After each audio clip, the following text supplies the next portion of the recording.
The GP tent buzzed with laughter, the kind that echoed off canvas walls and hid the exhaustion of war behind jokes and bravado.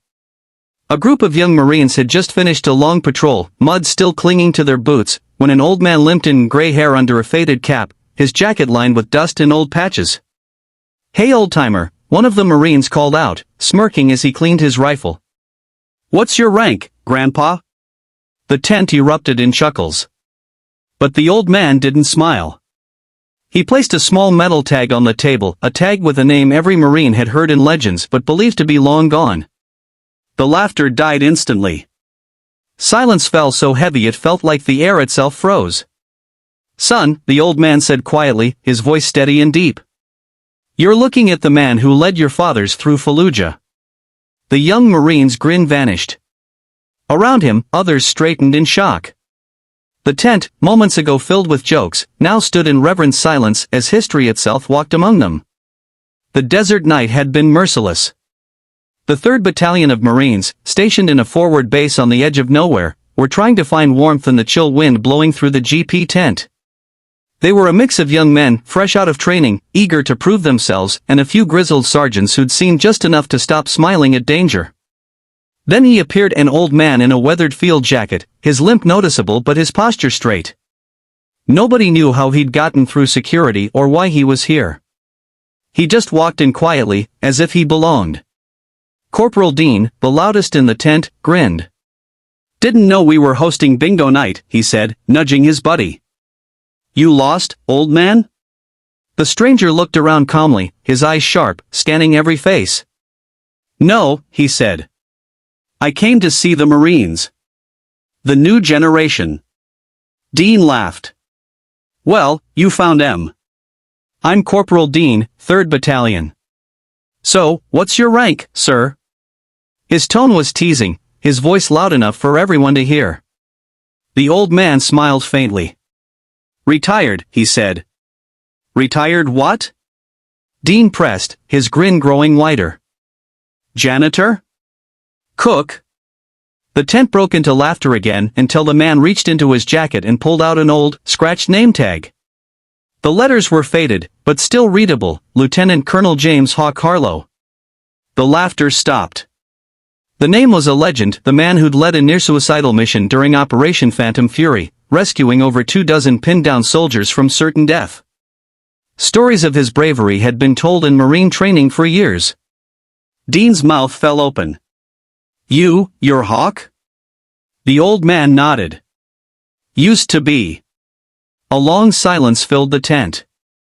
Even the sound of the generator outside seemed to fade.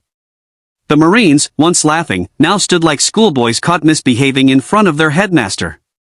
The old man looked around at them, not with anger, but with something softer. "I used to sit where you sit now," he said quietly. Young, loud, thinking the world ended at the edge of a deployment. But the world, he paused, the world is a lot bigger than the fight in front of you. The mood shifts. The tension broke when one of the younger Marines, Private Lopez, stepped forward. "Sir, my father told me about you. He said you saved his unit back in '04. Harlow looked at him carefully. "Lopez, your father's name wouldn't be Miguel, would it?" Lopez nodded quickly. Harlow smiled. "He was hit in the shoulder, wouldn't leave his position until I dragged him myself. Stubborn man." The tent filled with quiet awe. This wasn't just a story anymore, history had just walked in and recognized them. That night, nobody left the tent. They gathered around as Harlow spoke, not with glory or pride, but with reflection. He talked about what courage really meant, what loss really felt like, and how leadership wasn't about giving orders, but carrying the weight of those who follow you. By the time he finished, half the men sat in silence, others wiping their eyes discreetly. Dean, the one who'd mocked him first, finally said, "Sir?" "I'm sorry." Harlow placed a hand on his shoulder. "Don't be. Just remember, respect isn't about age or rank. It's about understanding the price paid before you." The generator hummed softly outside, the night stretching endlessly beyond the tent. Inside, the Marines sat surrounded not by stories, but by the living memory of one. The next morning, the camp stirred to life. Helicopters thundered overhead, and the day began like any other except for one thing. The Marines who'd met Harlow the night before moved differently. Their jokes were quieter.